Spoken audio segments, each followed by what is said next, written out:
శ్రీ మహావిష్ణువు యొక్క సహస్రనామాలలో ప్రతి నామము ఒక దివ్య శక్తి.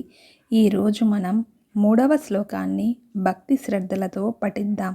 శ్లోకం: యోగో యోగ విదాం నేత ప్రధాన పురుషేశ్వరః నారసింహ వపు శ్రీమాన్ కేశవః పురుషోత్తమః.